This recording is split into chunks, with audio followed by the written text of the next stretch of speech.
waxaan maanta halkaan u joognaa inaanu horumarino aqoonsiga muwaadinka Soomaaliyeed oo ah arrin ahmiyad weyn u leh wadanka. Arrintaasi kuma koobna baasaboorka, kuma koobna kaarka aqoonsiga. Waa arrin markii la isku daro ama waraaqaha dad-dhigista oo dowladaha hoose bixiyaan markii la isku daro waxaa la yiraahdaa aqoonsiga Soomaaliyeed la yiraahdaa. Qofka Soomaaliga ah legal identity inuu yeesho.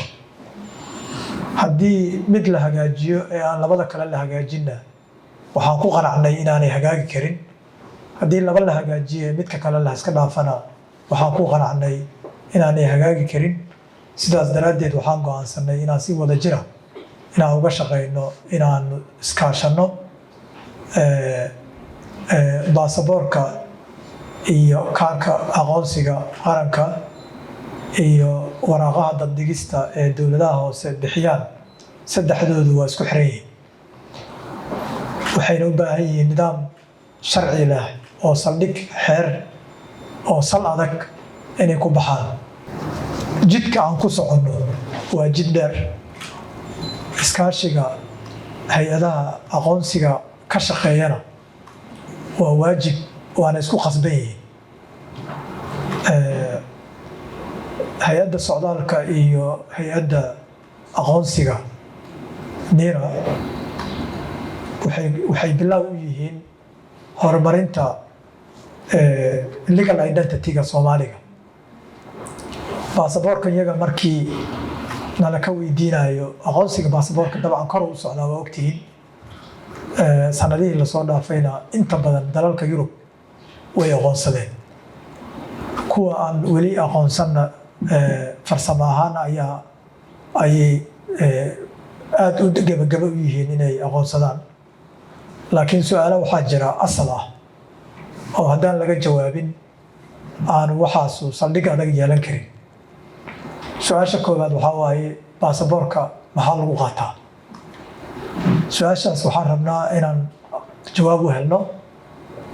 Jawaabtaasna waxaa waaye kaarka aqoonsiga qaranka ayaa lagu qaataa baasaboorka.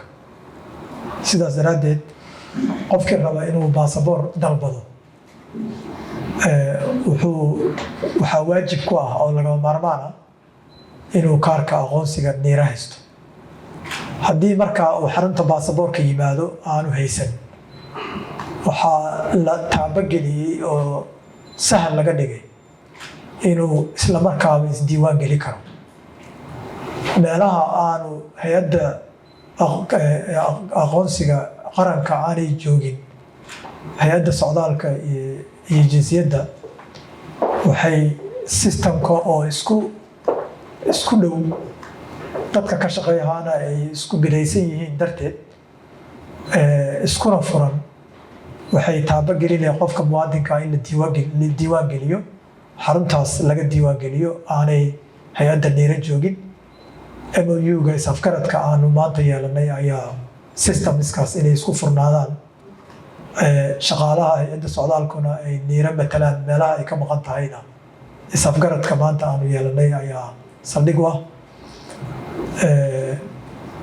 Qofka marka kaarka aan haysanin markuu xarunta baasaboorka soo galo dalka gudihiisa iyo dibaddiisaba 64 xarumood ee adeegga baasaboorka laga bixiyo, qofka muwaadinka wuxuu